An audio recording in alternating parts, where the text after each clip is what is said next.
pagi teman-teman semua. Kembali lagi bersama saya J. Silvi dan Lause Krishna di Ibadah Sekolah Minggu GKI Lyon versi online. Yuk bersama-sama kita mau membuka dengan doa dulu ya. Bapa kami yang ada di dalam surga Tuhan, kami sungguh bersyukur untuk hari ini kami bisa beribadah bersama. Tolong siapkan hati kami supaya kami bisa menerima firman-Mu dan memuji nama-Mu dengan sukacita. Di dalam nama Tuhan Yesus, kami telah berdoa dan mengucap syukur. Haleluya. Amin. Sudah pada semangat gak nih mau puji nama Tuhan? Kayaknya belum siap. Gimana kalau kita main dulu? Boleh. Mau mainan apa kok? Gak tahu. Ya kayaknya lebih seru kalau kita main tebak-tebakan gak sih? Mungkin bisa jadi. Kira-kira mau tebak-tebakan apa ini? Oke, gampang banget Lause. Silvi kasih pertanyaan, terus Lause dan teman-teman di rumah berusaha jawab pertanyaannya. Nanti Lause Krishna gantian kasih pertanyaan ke Silvi dan teman-teman yang berusaha jawab. Gimana? Oke, boleh? Oke, yuk. Ayo, berarti kamu duluan. Yuk, masuk pertanyaan pertama. Nah, nggak siapin catatan kok. Ngapain? Oh ya, siapa tahu mau dicatat pertanyaannya. Iya. Oke, yang di rumah mungkin yang siapin catatan ya. Ayo teman-teman siapin catatan dulu ya. Yuk, sudah siap? Pertanyaan pertama. Ini waktu pagi, J. Silvi bareng-bareng sama keluarga 5 orang mau berangkat ke gereja jalan kaki. Oke. Nah, cuaca sedang mendung, Oke. tapi hanya ada satu payung. Gimana caranya supaya J. Silvi dan keluarga sampai di gereja nggak kehujanan? 5 orang, 1 payung. Nggak bisa payungnya 2 apa 3 gitu ya? Nggak bisa ya? Nggak bisa Nggak tahu dong. berarti, nggak tahu. Ayo teman-teman jawab nih, apa jawabannya ayo. Udah? Udah kok nyerah? Nyerah, nggak tahu. Oke, nyerah ya. Jawabannya jangan gampang banget lah. Kan tinggal jalan aja. Toh baru mendung kok belum hujan. Oke, fine. Tadi mendung, oke betul. 5 orang, 1 payung masih mendung. Oke. Iya. Oke, bener. Ayo gantian Fine. lo. Oke, sekarang pertanyaan kedua ya. Nah, sekarang gini. Benda-benda apa yang kecil tapi bisa mengeluarkan orang? Bendanya kecil, Kecil tapi bisa ngeluarin orang. tapi bisa ngeluarin orang. Yes, kecil loh ya. Atau duit. Buset, duit. Maksudnya gimana dari duit keluar orang? Kan nggak bisa. Ya, siapa tahu kan manggil orangnya keluar gitu. Yang di rumah bisa nggak? Kecil ya, bisa ngeluarin orang. Nyerah ya, nyerah. Bel rumah. Ya kan dipencet kan keluar orangnya. Dipencet keluar orangnya. Masuk akal. Oke ya, bener ya. Oke, gantian kamu. Gantian aku, ayo. Lagu, ini judul lagu apa yang tentang pembunuhan sadis? Lagu pembunuhan sadis. Waduh. Ayo apa teman-teman? No idea. Lagu pembunuhan sadis. Ayo. No Ini idea. kita nyanyiin terus waktu kecil. Burung kakak tua enggak sih. Enggak tahu. Nyerah. Oke, jawabannya siap-siap ya. Potong bebek angsa. Masak di kuali. Oke, bener ya. Cukup sadis. Dipotong dan dimasak ya. Oke. Sadis. Oke, gantian. Ya. Sekarang. Lause Krishna terakhir ya. Jadi gini, semua tahu ceritanya Nuh kan? Oke. Cerita Nuh itu yang makan buah itu loh. Oh salah ya bukan ya. Cerita Nuh itu yang naik bahtera, oke? Yeah. Nah, waktu hujan deras kan turun tuh bumi berarti kan banyak air. Nah, pertanyaannya kenapa Nuh kok nggak mancing? Kenapa Nuh nggak mancing? Nuh nggak mancing. Mancing makan toh, kan Nuh perlu makan. Mancing ikan pasti banyak. Kenapa dia nggak mancing? Aku tahu. Soalnya nggak ada pancingannya. Ada lah, pasti orang zaman dulu pasti punya pancing, punya jaring bahkan. Ayo, kenapa dia nggak mau mancing? Apa ya? Nggak tahu dah. Nyerah ya, yang di rumah nyerah pasti ya. Ini pertanyaan memang susah sekali.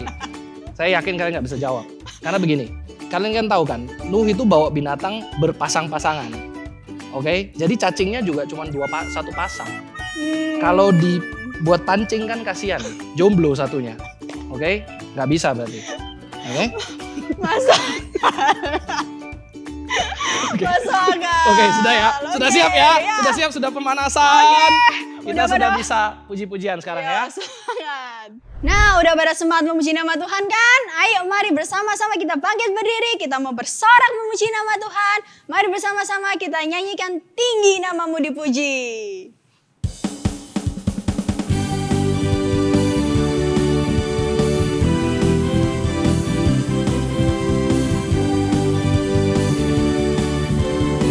Yuk bersama-sama. Dasar dari yang kuharapkan, bukti dari segala yang tak kulihat. Iman berikanku kekuatan untuk melakukan perkara yang hebat. Bersama Rohmu Tuhan, bersama Rohmu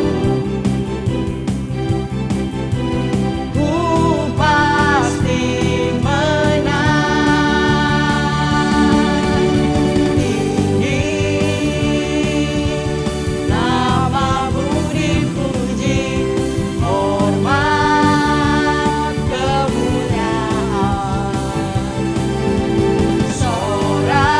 Sorak dengan segenap hati, Raja keagungan. Takkan biarkan pencobaan melebihi batas kekuatanku Tuhan. Melebihi batas kekuatanku. Kau yang berikanku kemuliaan,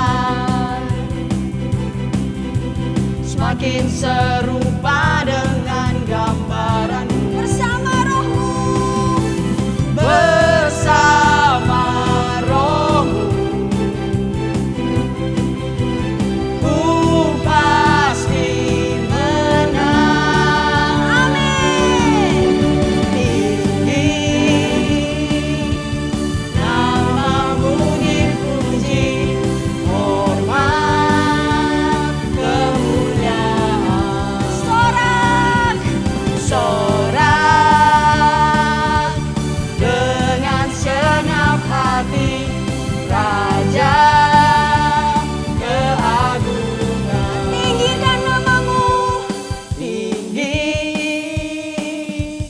namamu dipuji, hormat kemuliaan. Sorak dengan segenap hati, Raja keagungan. Tinggikan, tinggi namamu dipuji, hormat kemuliaan. Sorak, sorak dengan segenap hati, Raja keagungan. Raja keagungan. Raja keagungan. Raja keagungan.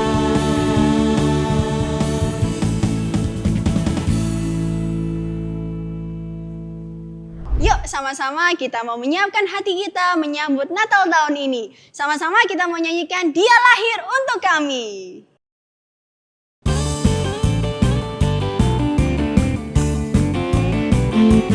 Dia lahir untuk kami, Dia mati untuk kami, Dia bangkit bagi kami semua.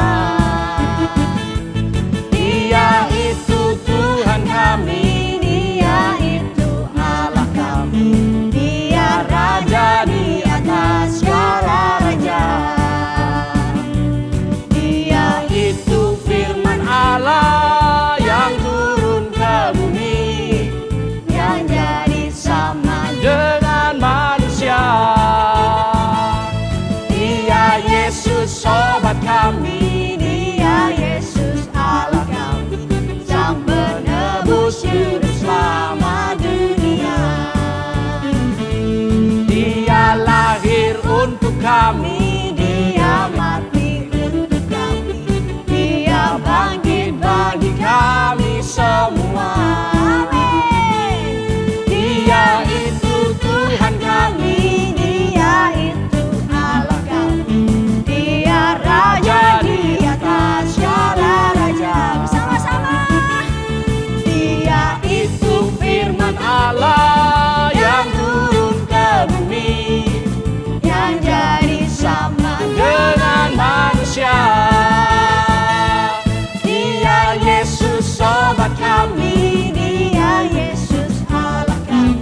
Baik teman-teman sekalian, mari kita mau menyiapkan hati kita mau membuka hati untuk mendengarkan firman Tuhan. Mari yuk bersama-sama kita mau menyanyikan Dengan Apa Akan Kubalas.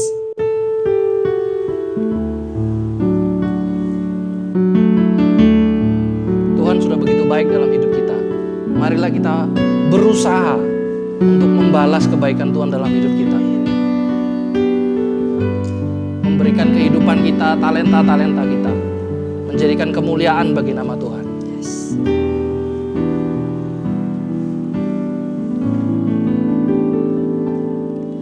Kau Allah yang setia, Bapa yang mulia, kasih-Mu besar Tuhan,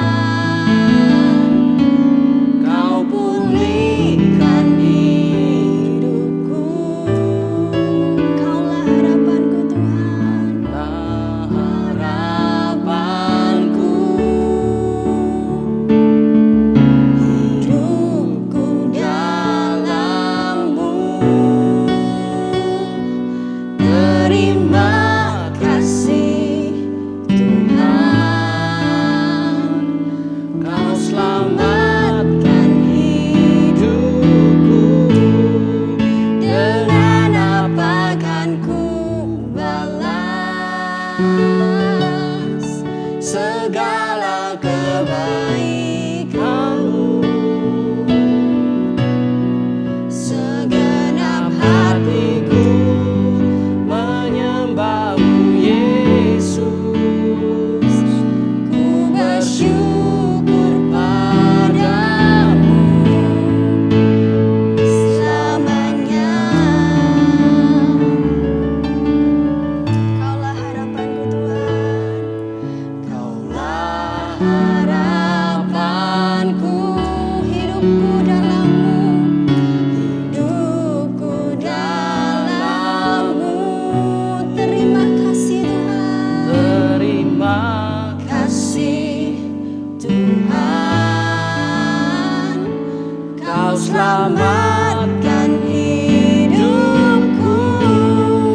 Dengan apa kan ku balas segala kebaikan-Mu? Segenap hatiku menyembah-Mu Yesus. Ku bersyukur padamu. Dengan apa kan ku balas segala kebaikan-Mu? Segenap hatiku menyembah-Mu Yesus. Ku bersyukur padamu selamanya.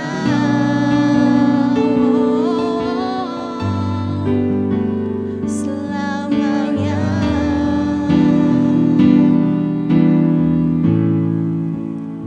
Selamanya. Alright, it's good to be here with you all. Mungkin anak-anak atau teman-teman di sini ada yang lupa. Perkenalkan, saya Lause Krishna. Well, saya jarang sih memang untuk sharing firman Tuhan, tapi hari ini saya dapat kesempatan, senang sekali bisa berbagi dengan teman-teman semua. Dan hari ini Lause akan membagikan cerita yang menurut Lause sangat menarik sebenarnya. Karena ini berbicara tentang pertemuan dengan Yesus atau encounter with Jesus. Karena semasa kecil, Lause atau mungkin ketika Lause masih sekolah ya, SD, SMP, Lause sering berpikir bagaimana ya rasanya kalau bisa bertemu dengan Tuhan Yesus secara langsung ya. Karena well as a kids ya, what we don't see we don't really believe, right? Apa yang tidak kita lihat kita tidak terlalu percaya. Tapi kalau misalnya kita bisa lihat Tuhan Yesus, mungkin Lause berpikir pada saat itu Lause bisa lebih percaya. It might be true, tapi kita akan lihat dari cerita hari ini apa sebenarnya yang ingin kita pelajari bersama-sama. Sebelum itu Lause ingin mengajak kita semua untuk berdoa. Mari kita berdoa. Tuhan, kami berterima kasih untuk kesempatan yang diberikan melalui ibadah online ini kami bisa belajar firman Tuhan. Bimbing kami Tuhan, beri kami hikmat untuk bisa mengerti dan melakukannya dalam kehidupan kami. Terima kasih Tuhan, hanya di dalam nama-Mu, Tuhan Yesus Kristus kami berdoa. Amin. Oke, kita lanjutkan. Seperti yang Lause tadi bilang, apa rasanya ya kalau misalnya ketika kita berpikir untuk bertemu dengan Tuhan Yesus, and suddenly, just like now, He appears, right? What do you think will happen? What will you say? Atau apa yang kamu ingin katakan? Atau pernahkah kita berpikir apa yang Tuhan Yesus ingin katakan kepada kita? Itu yang akan kita sama-sama cari tahu dari cerita kita hari ini.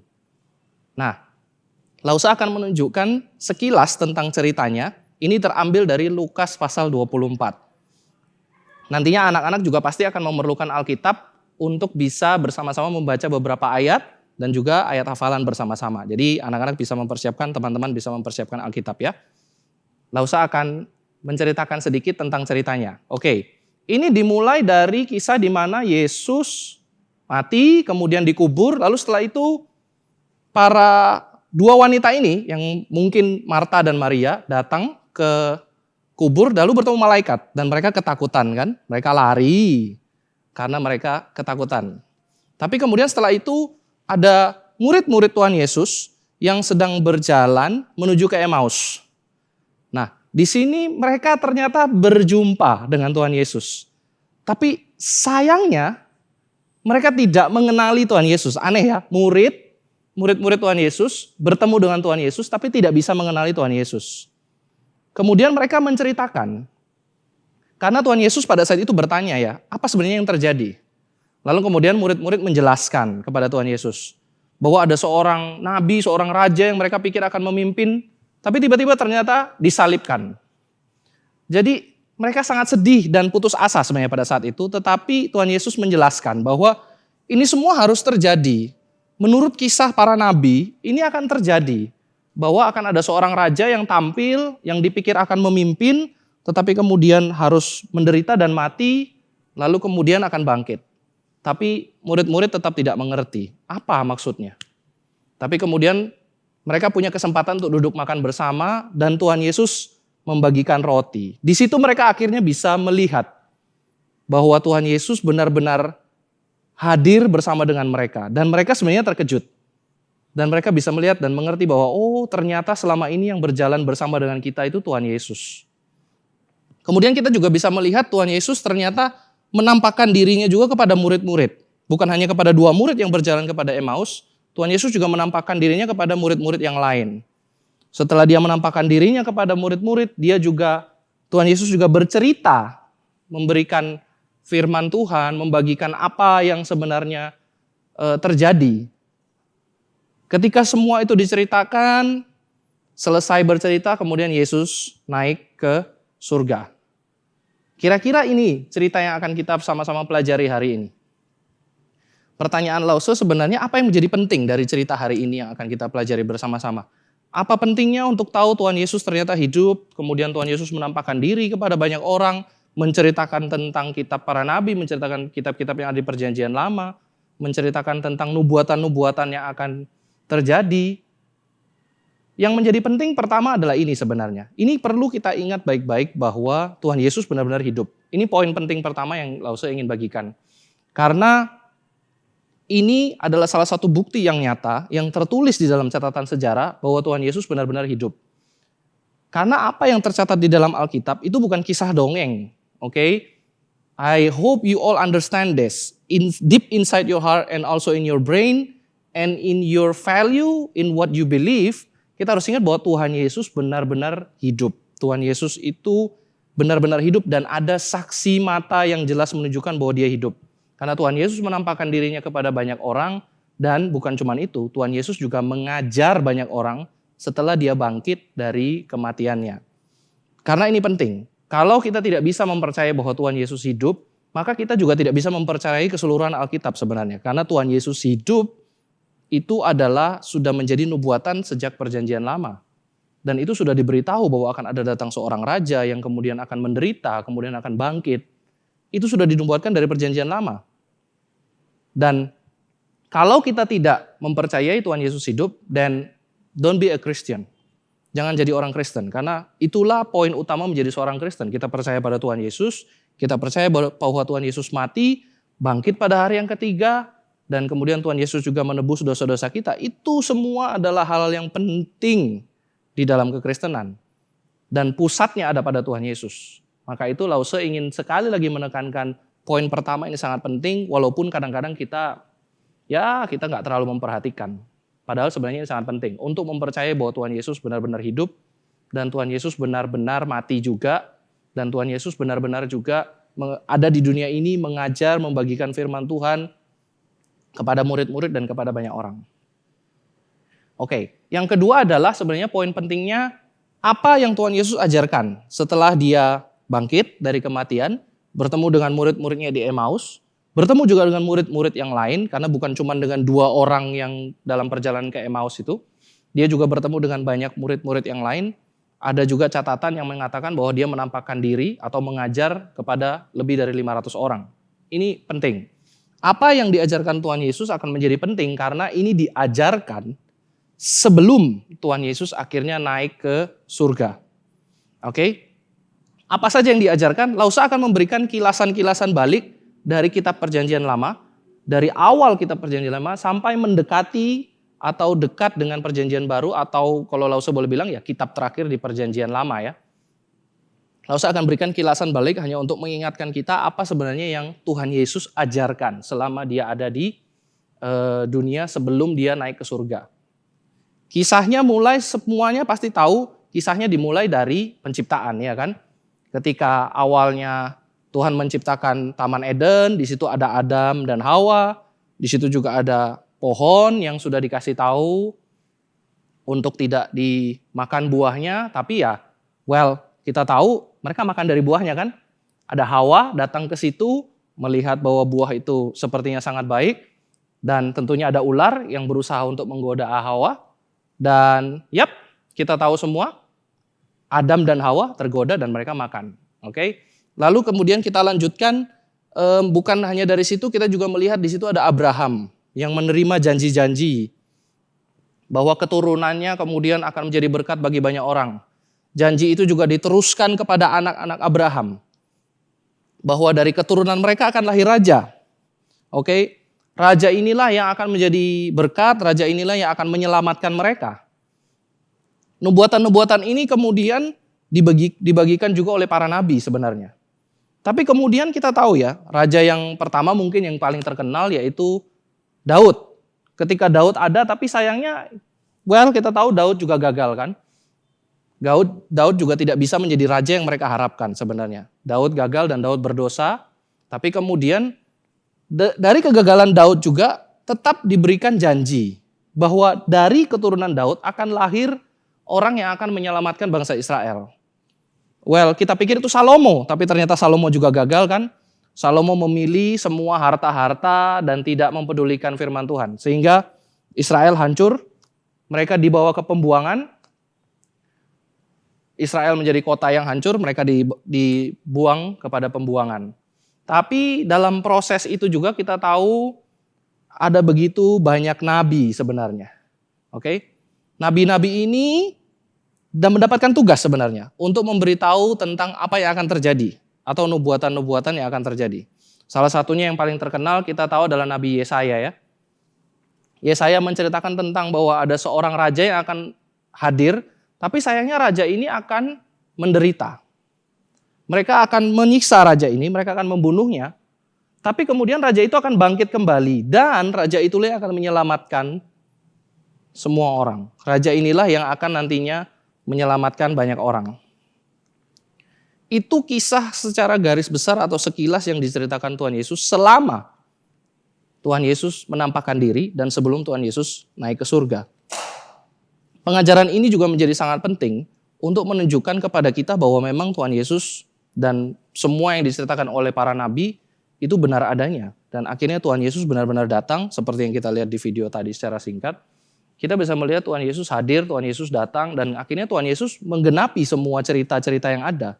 Yang kadang-kadang sulit dimengerti oleh murid-murid. Karena murid-murid berpikir sebagai seorang raja atau seorang guru atau seorang nabi, seharusnya Tuhan Yesuslah yang akan menyelamatkan mereka dari perbudakan. Karena mereka pada saat itu sebenarnya sedang dijajah ya. Bangsa Israel pada saat itu sedang dijajah dan mereka berpikir bahwa Tuhan Yesuslah yang akan menyelamatkan mereka. Tapi ternyata itu tidak terjadi. Well, bisa jadi banyak orang kecewa karena akhirnya Tuhan Yesus mati di kayu salib. Dan walaupun memang betul dia bangkit kembali, tetapi apa yang dipikirkan banyak orang juga tetap tidak terjadi. Bahwa mereka akan diselamatkan dari penjajahan. Ternyata penjajahan lain sebenarnya yang dimaksud oleh Tuhan Yesus, yaitu bahwa kita dijajah oleh dosa sebenarnya. Dosa itu mengikat kita, tetapi dengan kita percaya bahwa Tuhan Yesus sudah mati di kayu salib dan bangkit, dosa itu akhirnya bisa dilepaskan. Dengan Roh Kudus ada di dalam hidup kita, dosa itu bisa dilepaskan dan kita tidak dijajah lagi oleh dosa.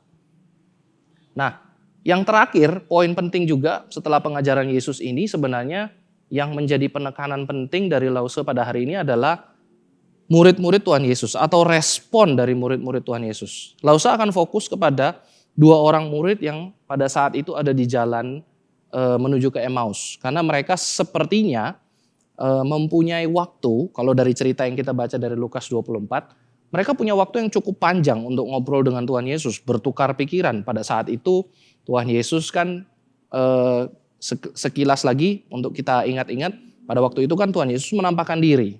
Mereka tidak mengenali siapa Tuhan Yesus itu. Tapi ternyata mereka, kemudian Tuhan Yesus bertanya pada mereka, apa yang sebenarnya terjadi? Mereka menceritakan kan semua yang terjadi. Raja yang mereka pikir akan menyelamatkan ternyata mati dan lain-lain. Lalu Tuhan Yesus sampai, kalau kita baca pada pasal yang ke-25, di situ kita menemukan Tuhan Yesus sampai mengatakan bahwa mereka ini orang bodoh. Karena ternyata mereka tidak mengerti apa yang selama ini sudah dikatakan oleh para nabi. Murid-murid tidak mengerti. Sehingga Tuhan Yesus menceritakan kembali semua itu. Nah, ini menjadi penting, yaitu ketika mereka ngobrol dengan Tuhan Yesus pada saat itu, Tuhan Yesus menceritakan kepada mereka banyak hal. Sampai pada akhirnya Tuhan Yesus bisa duduk makan dengan 2 murid ini, memecahkan roti, baru kemudian mereka mengerti dan mereka bisa melihat bahwa itu benar-benar Tuhan Yesus. Apa yang terjadi dengan respon mereka? Ini yang menjadi penting. Mari kita baca sama-sama dari Lukas 24 ayat 32. Kalau anak-anak punya Alkitab di sebelah kalian atau teman-teman punya Alkitab di dekat kalian, silahkan diambil. Mari kita baca sama-sama di Lukas 24 ayat 32. Ini yang dikatakan oleh murid-muridnya. Kata mereka, seorang kepada yang lain, bukankah hati kita berkobar-kobar ketika ia berbicara dengan kita di tengah jalan dan ketika ia menerangkan kitab suci kepada kita? Ini respon yang sangat menarik menurut Lause. Karena apa? Dari pertemuan dengan Tuhan Yesus, kemudian akhirnya mereka menyadari kalau itu Tuhan Yesus, inilah yang mereka ucapkan. Inilah yang menjadi konklusi, kalau Lause boleh bilang. Kesimpulan yang mereka dapatkan dari pertemuan dan perjalanan mereka dengan Tuhan Yesus. Dan konklusi ini menurut Lause sangat menarik karena apa? At the end of it, bukan berarti pertemuan dengan Tuhan Yesus tidak penting. Yes, pertemuan dengan Tuhan Yesus penting. Seperti yang Lause bilang tadi di awal, pada waktu Lause masih kecil, Lause sangat berharap sebenarnya bisa melihat Tuhan Yesus secara langsung. Bukan, not in the sense that I go to heaven, okay? Bukan bahwa Lause ingin pergi ke surga ketemu Tuhan Yesus. Bukan itu maksud Lause, tapi betul-betul melihat Tuhan Yesus ya. Mungkin muncul gitu di sini, kemudian bisa melihat, lalu kemudian akhirnya mungkin juga bisa lihat ya lubang di tangannya beneran ada enggak gitu ya. Well, mungkin itu yang dulu Lause pikirkan dan Lause harapkan. Tapi lebih daripada itu, lebih daripada kita bisa melihat Tuhan Yesus secara langsung, yang lebih penting adalah ini. Ketika kita atau ketika murid-murid pada saat itu, atau kita yang pada saat ini, membaca kitab suci, membaca Alkitab, apakah hati kita berkobar-kobar? Itu menjadi penting. Apakah ada suatu keinginan, ada suatu kerinduan dalam hati kita, atau ingin mempelajari, ingin membaca, ingin tahu lebih lanjut apa sebenarnya yang Tuhan harapkan dalam hidup kita. Karena sekali lagi, kita mau tidak mau, suka tidak suka, Alkitab itu sebenarnya kan buku manual kan. Buku manual kehidupan kita. Sama seperti handphone yang kalian beli, sama seperti laptop yang kalian beli, apalagi untuk pembelajaran online. Either you buy tab, either you buy phone, either you buy new laptop. You always know inside the box, you will find manual book. Kita semua akan ketemu manual book. Manual book dari laptop itu ada di dalam box itu yang akan menunjukkan bagaimana cara menggunakan laptop itu dengan baik. Kalau kamu mau laptop ini atau kamu mau gadget ini berfungsi maksimal, bacalah dengan baik buku manualnya. Jika kamu membaca buku manual dengan baik, pastinya kita bisa menggunakan gadget itu dengan maksimal, semaksimal mungkin. Oke, bukan cuma dipakai untuk lihat YouTube, bukan cuma bisa dipakai untuk Instagram, bukan cuma dipakai untuk TikTok mungkin. Ternyata ada begitu banyak fungsi dari gadget tersebut yang bisa kita gunakan sebenarnya. Begitu juga dengan kehidupan kita. Alkitab adalah buku manual sebenarnya untuk kita orang-orang Kristen, orang-orang yang percaya kepada Tuhan Yesus. Alkitab menjadi buku manual dan Alkitab menjadi penting karena Alkitablah yang akan membantu kita memaksimalkan kehidupan kita. Alkitablah yang akan memberikan kepada kita nilai-nilai yang akan membuat kita bisa memaksimalkan kehidupan kita, entah itu talenta yang kita punya, entah itu nilai-nilai yang kita punya, entah itu moral yang kita punya, semua ada di buku panduan yaitu Alkitab sebenarnya. Dan itulah konklusi yang didapatkan oleh murid-murid. Bukankah hati mereka berkobar-kobar ketika mereka mendengarkan tentang kitab suci? Inilah yang Lause ingin tekankan kepada kita semua, poin-poin penting ini. Dan yang menjadi paling penting adalah konklusi ini, di mana kita mau belajar kitab suci dengan sungguh-sungguh baca Alkitab, mungkin secara rutin, atau mungkin kita baca renungan, sehingga kita bisa lebih mengerti, kita bisa lebih paham, kita lebih bisa tahu apa sebenarnya yang Tuhan ingin kerjakan. Lause pikir itu saja yang menjadi poin penting dari cerita ini yang Lause ingin bagikan pada hari ini. Lause akan tutup di dalam doa. Tuhan Yesus, kami berterima kasih banyak untuk firman Tuhan yang sudah dibagikan.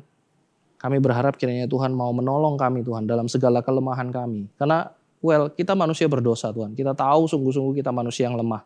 Kita manusia yang tidak menginginkan Tuhan. Kita manusia yang lari daripada Tuhan. Tapi syukur kepadamu, Engkaulah yang datang, Engkaulah yang mati di kayu salib menebus dosa kita. Dan Engkaulah yang membawa kita kembali kepadamu. Kiranya kami memberi respon dengan terus-menerus mau menyenangkan hati Tuhan. Belajar apa yang bisa menyenangkan hati Tuhan. Belajar melalui Alkitab, belajar melalui firman Tuhan. Apa yang menjadi penting, apa yang harus kita lakukan selama kita ada di dunia ini. Apa yang harus kita lakukan dengan talenta-talenta yang kita punya. Apa yang harus kita lakukan dengan waktu yang kita punya. Tolong kami Tuhan, bantu kami Tuhan. Dan kami berharap dari firman ini kami juga bisa melakukan sesuatu, menjadi aplikasi yang ingin kami kerjakan dalam kehidupan kami sehari-hari. Terima kasih Tuhan, hanya dalam nama-Mu, Tuhan Yesus Kristus, kami berdoa dan kami mengucap syukur. Amin. Oke, Lause akan melanjutkan dengan ayat hafalan. Oke, ayat hafalannya juga terambil dari ayat ini. Kita tidak perlu mengambil part yang A, kita langsung ambil part yang B saja. Sekali lagi, Lause sendiri selama ini, ketika Lause berusaha untuk menghafalkan sebuah ayat, Lause selalu mengingat bukan hanya hafal, tapi Lause juga berharap kita mengerti makna dari ayat tersebut. Karena tidak ada gunanya kita hafalkan, tapi kita tidak mengerti maksudnya apa. We remember, but we don't know how to use it. Ya. Kita tahu ayatnya apa, tapi kita tidak tahu bagaimana menggunakannya. Karena kita tidak mengerti maksud ayatnya apa sih sebenarnya. Ya dihafalkan aja. Mungkin karena disuruh, mungkin karena ya tugas sekolah harus menghafal. Tapi maknanya apa? Kita sudah belajar dari tadi. Apa yang menjadi makna penting dari ayat hafalan ini. Lause berharap ketika kita mengucapkannya, ketika kita menghafalkannya, ketika kita berusaha untuk menghafalkannya. Kita betul-betul ingat kejadian-kejadiannya, kita juga ingat apa yang menjadi makna penting dari ayat ini. Oke? Lukas 24 ayat 32 dikatakan seperti ini, bukankah hati kita berkobar-kobar ketika ia berbicara dengan kita di tengah jalan dan ketika ia menerangkan kitab suci kepada kita. Sekali lagi ya, dari Lukas 24 ayat 32. Bukankah hati kita berkobar-kobar ketika ia berbicara dengan kita di tengah jalan dan ketika ia menerangkan kitab suci kepada kita. Tuhan Yesus sudah begitu baik dalam kehidupan kita. Tuhan Yesus memberikan kepada kita jaminan yang mulia untuk kita semua. Mari kita masyurkan namanya. Mari kita puji namanya.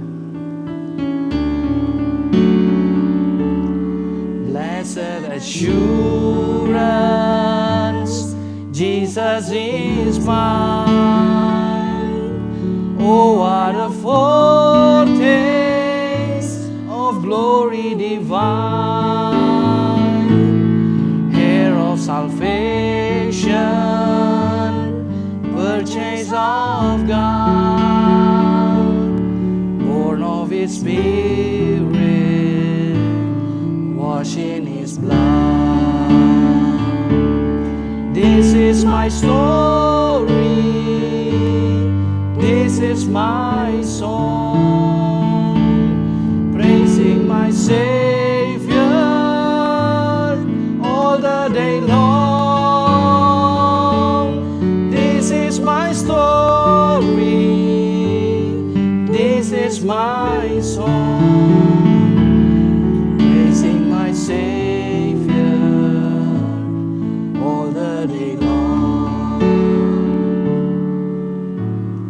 Mulia ku diberi karena Yesus milikku abadi. Aku warisnya, ku ditebus karena dibasuh darah kudus. Kami masyurkan, kami puji tentang Yesusku selamanya. Kami masyurkan, kami puji tentang Yesusku selamanya. Tentang Yesusku selamanya.